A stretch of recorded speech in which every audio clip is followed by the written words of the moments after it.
Same বা different. সামনে থেকে এই ফোনটা দেখতে গেলে একদম স্যামসাং গ্যালাক্সি নোট 10 এর মতো মনে হবে। আবার এর ভিতরে কিন্তু পাওয়ারফুল স্পেসিফিকেশন আছে, যেমন 128GB ভেরিয়েন্ট, সাথে স্ন্যাপড্রাগনের 765G এর একটা প্রসেসর, এবং ফোনটা আপনারা কিনতে পারবেন মাত্র 15,500 টাকায় Mahi mobile A to Z এখন পাওয়া যাচ্ছে। আচ্ছা, ফোনের নামটাই তো বলা হয়নি। এই ফোনের নাম হলো ফুজিটসু অ্যারোস A52A, আবার NX9ও আছে। অনেক কষ্ট করে নামটা মুখস্থ করেছি। যাই হোক, এই ফোনটার অনেক আগে একটা ভিডিও বানিয়েছিলাম, তখন অনেকেই ফোনটার স্টক খুঁজে পাচ্ছিলেন না, যে কারণে আবার Mahi mobile A to Z তারা এটা স্টক করেছে। সো তাদের কাছ থেকে আপনারা এটা কিনতে পারবেন। সো এত ভালো স্পেসিফিকেশন, তারপরেও সবাই আসলে এই ফোনটা কিনবেন না। কিছু কিছু লোকের জন্য আসলে এই ফোনটা ভালো নাও হতে পারে। সো ভিডিওটা সম্পূর্ণ দেখেন, তারপরে যদি মনে হয় যে আপনি কিনবেন, তাহলে দপ করে লাভ দিয়ে কিনে ফেলেন, আর না হইলে কিনেন না, অন্য কিছু অপশন নিতে পারেন, সেটা হতে পারে নতুন বা পুরাতন। সো এই মোবাইলটা যেমনটা বললাম Mahi mobile A to Z পাবেন। শুধুমাত্র এই ফোন না, যে কোনো ব্র্যান্ড নিউ ফোন কিনতে চান, পুরাতন ফোন কিনতে চান, হাতের ফোন এক্সচেঞ্জ করতেও কিন্তু তাদের সাথে কন্ট্যাক্ট করতে পারেন। যমুনা ফিউচার পার্ক, বসুন্ধরা সিটিতে তাদের শোরুম আছে। ঢাকার বাইরে থাকলে আপনারা তাদের কাছ থেকে কুরিয়ার করে প্রোডাক্ট নিয়ে নিতে পারেন। আমি বিস্তারিত ভিডিও ডেসক্রিপশনে দিয়ে দিচ্ছি ফোন নাম্বার সহ,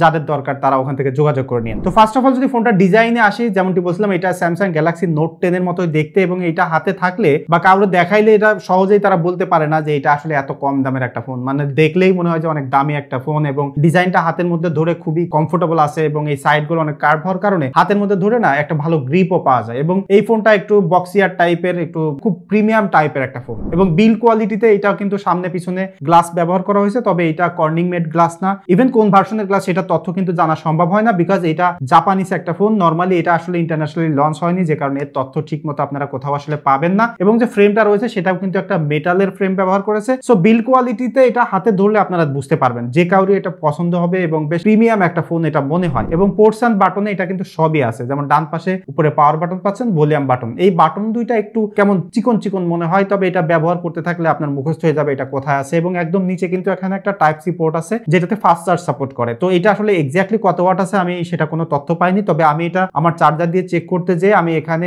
9 ওয়াট পর্যন্ত পিক পেয়েছি। এরাউন্ড আপনারা 15 ওয়াট পর্যন্ত ফাস্ট চার্জ এটাতে করতে পারবেন। এবং এটাতে কিন্তু স্টিরিও স্পিকারও আছে, এবং এটাতে ডলবি অ্যাটমসও সাপোর্ট করে। তবে সাউন্ড কোয়ালিটি অতটা ভালো না, হয়তোবা এটা এই ইউনিটটায় প্রবলেম থাকতে পারে, সাউন্ডের লাউডনেস একটু কম ছিল। এবং এখানে কিন্তু 3.5mm এর একটা হেডফোন জ্যাকও পাচ্ছেন। সো যারা আসলে এই ধরনের অ্যাক্সেসরিজ ব্যবহার করতে চান তাদের জন্য খুবই ভালো একটা জিনিস হবে। এবং একদম উপরে এখানে একটা সিম স্লট আছে, এটাতে মাত্র একটা সিম ব্যবহার করতে পারে। সো সেটা একটু মাথায় রাখবেন, অনেকেই কিন্তু এখন ডুয়াল সিম খুঁজেন, সেই জিনিসটা এখানে নাই। সেকেন্ডারি নয়েজ ক্যান্সেলেশন মাইক আছে। সো যারা কথাটা অনেক বেশি বলেন তাদের জন্য কিন্তু অনেক নয়েজি এনভায়রনমেন্টে কথা বলতে গেলেও প্রবলেম হচ্ছে না। সো এই ফোনটার যদি ডিসপ্লেতে আসি, এই জিনিসটা আসলে এই ফোনটার সব থেকে ইন্টারেস্টিং বা একটা ভালো দিক বলতে পারেন। এখানে কিন্তু 6.3 ইঞ্চির একটা ওলেড প্যানেল দেখতে পাচ্ছেন। এই প্যানেলটা মূলত HDR10 সাপোর্ট করে, ব্রাইটনেস ঠিকঠাক আছে, তবে হাই রিফ্রেশ রেট নাই। বাট এই ডিসপ্লেটা কার্ভ ডিসপ্লে, এবং সামনে থেকে দেখলে বেশ প্রিমিয়াম একটা ডিভাইস মনে হয়। এবং চিন বেজেল গুলো খুব বেশি বড় না, ছোট্ট একটা ক্যামেরা কাট আউট রয়েছে, যেখানে একটা সেলফি ক্যামেরাও রয়েছে। তাছাড়া ফোনটাতে কিন্তু অপটিক্যাল ফিঙ্গারপ্রিন্ট রয়েছে,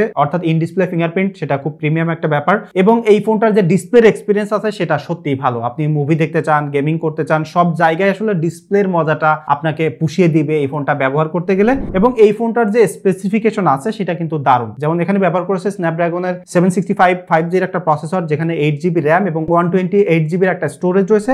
এই ফোনটাতে এখন অ্যান্ড্রয়েড 12 রান করতেছে। এটা ইনিশিয়ালি লঞ্চ হয়েছিল অ্যান্ড্রয়েড 10 দিয়ে, সো এখন 12 রান করতেছে, এবং এরপর আর কোনো প্রকার সফটওয়্যার সাপোর্ট আপনারা পাবেন না। এবং এটাতে যে ইউআইটা চলতেছে সেটা very close two stock Android, এবং ইট ফিলস ভেরি স্মুথ। আপনি 120 হার্টজের ডিসপ্লে বা হাই রিফ্রেশ রেটের ডিসপ্লে থেকে যদি না আসেন, তাহলে আপনার কাছে খুবই ভালো মনে হবে। কোনো প্রকার জিটারি, হ্যাং, ল্যাগ কোনো কিছু নাই। এবং এই ফোনটা নর্মালি ডে টু ডে লাইফে ব্যবহার করতে গেলে, লাইক সোশ্যাল মিডিয়া ব্যবহার করেন আপনি, হোয়াটসঅ্যাপ, ফেসবুক, বা আপনি একটু ইউটিউব ভিডিও দেখেন, সেগুলো কিন্তু একদম খুব ভালোভাবেই চলে। এবং গেমিং করতে গেলে পাবজিতে এটা কিন্তু সর্বোচ্চ স্মুথ আলট্রা এবং এইচডি হাই সেটিং এ খেলতে পারবেন। পাবজি খেলতে গেলে একটু জিটারি মনে হয়, একদম স্মুথলি চলে না, বাট স্টিল লম্বা সময় ধরে ব্যবহার করতে গেলে এটা খুব বেশি হিটিং করে না। সর্বোচ্চ 40 ডিগ্রি পর্যন্ত আমি টেম্পারেচার পেয়েছি। সো যারা আসলে লাইট গেমিং করতে চান, একদম হাই গ্রাফিক সেটিং এ গেমিং করেন না, তাদের জন্য এটা খুবই ভালো হবে। বেশ লম্বা সময় ধরে গেমিং করতে পারবেন, সিপিইউর স্টেবিলিটিও ভালো আছে। তবে একটা জিনিস বলে রাখি, এই ফোনটা কিন্তু ওয়াইফাই এর 5 GHz এর ব্যান্ড সাপোর্ট করে না, তবে এটাতে কিন্তু 5G আছে, LTE সাপোর্ট করে। সো মোবাইল ডাটা সংক্রান্ত যেসব জিনিস আছে সবগুলোই সাপোর্ট করে। এবং অনেকে এটা মোবাইল ডাটা চালাইতে পারে না, তার কারণ হলো এটাতে ডিফল্ট APN সেটআপ করা থাকে না, সেটা সেটিং করে নিলে মোবাইল ডাটাটা কিন্তু ইজিলি চলে, সেখানে কোনো প্রবলেম হয় না। এবং নেটওয়ার্কিং এ বা কল টল করতে গেলে কোনো প্রকার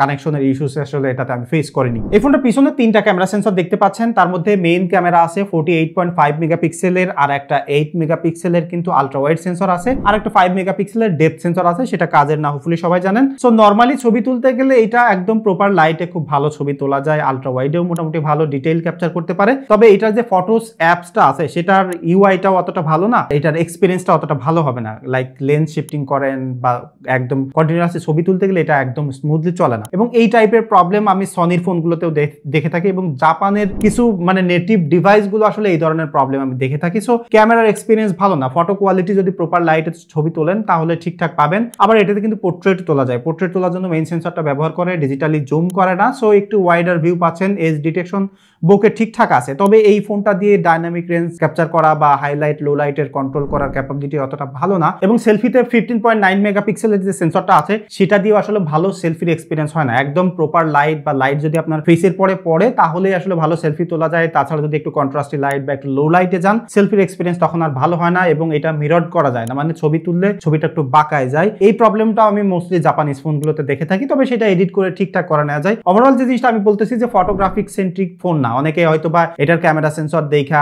ভাবতে পারেন অনেক ভালো ক্যামেরা হবে, ব্যাপারটা আসলে একদমই না। আবার অনেকেই বলে যে ভাই এটাতে জি ক্যাম ব্যবহার করা যায়, সো জি ক্যাম অনেকে ব্যবহার করতে পারেন, যারা একদম এক্সপার্ট তারা হয়তো জি ক্যাম ব্যবহার করে এটাতে ভালো ছবি তুলে ফেলতে পারেন। ভিডিওতে এটা কিন্তু সর্বোচ্চ 4K পর্যন্ত শুট করতে পারে মেইন সেন্সর দিয়ে, আর তাছাড়া সব সেন্সর দিয়ে ফুল এইচডি পর্যন্ত ভিডিও করতে পারে। তবে ভিডিও করতে গেলে লেন্স শিফট করা যায় না, বাট আলট্রা ওয়াইড দিয়ে বা মেইন সেন্সর দিয়ে ভিডিও করতে পারবেন। ভিডিওর এক্সপিরিয়েন্স আসলে অতটা ভালো না, সেলফিতেও আসলে ফুল এইচডি পর্যন্ত ভিডিও করা যায়, সেটারও এক্সপিরিয়েন্স ভালো না। ওভারঅল আমি মধ্য কথা যে জিনিসটা বলতে চাচ্ছি সেটা হচ্ছে যে ভিডিও সেন্ট্রিক বা ফটোগ্রাফি সেন্ট্রিক ফোন এটা নয়, এটা আসলে অন্য ধরনের অন্য টাইপের ইউজার, আমি একদম ভার্ডিকে বলে দিচ্ছি। তবে এটাতে যে ব্যাটারিটা আছে সেটা কিন্তু অনলি 3600 মিলিঅ্যাম্পিয়ার একটা ব্যাটারি, এবং অনেকে এই ফোনটা কিনতে গেলে ভাবতে পারেন মাত্র 3600 মিলিঅ্যাম্পিয়ার একটা ব্যাটারি, হয়তো ব্যাটারি এক্সপিরিয়েন্স একদমই খারাপ হবে, বাট সেই হিসেবে আমি দেখলাম যে সারপ্রাইজিংলি এটার ব্যাটারি এক্সপিরিয়েন্স খুবই ভালো। লাইক আমি এটা দিয়ে 4 ঘন্টা স্ক্রিন অন টাইম পেয়েছি, এবং এইটার স্ট্যান্ড বাইও খুব ভালো ছিল, অর্থাৎ আপনি চার্জ দিয়ে রেখে দিলে অটোমেটিক চার্জ খেয়ে যায় না, তো সেটা একটা ভালো ব্যাপার। তো 4 ঘন্টা স্ক্রিন অন টাইম পাবেন, হয়তো ডেইলি লাইফে ইউজ করলে আর একটু সামান্য বেশি পাইতে পারেন, আর যারা হেভি ইউজার তারা একটু কম পাবেন। ওভারঅল ব্যাটারি ব্যাকআপটা আসলে অ্যারাউন্ড 4-4.5 ঘন্টার মধ্যে আপনারা পেয়ে যাবেন। সো ফাইনালি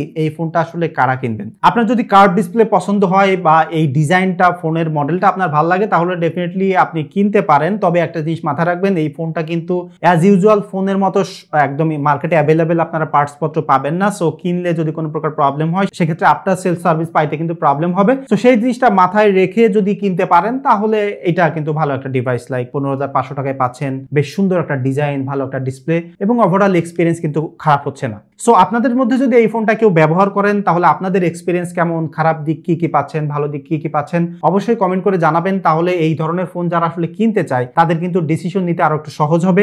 দেখা হচ্ছে পরবর্তী ভিডিওতে। ধন্যবাদ সবাইকে।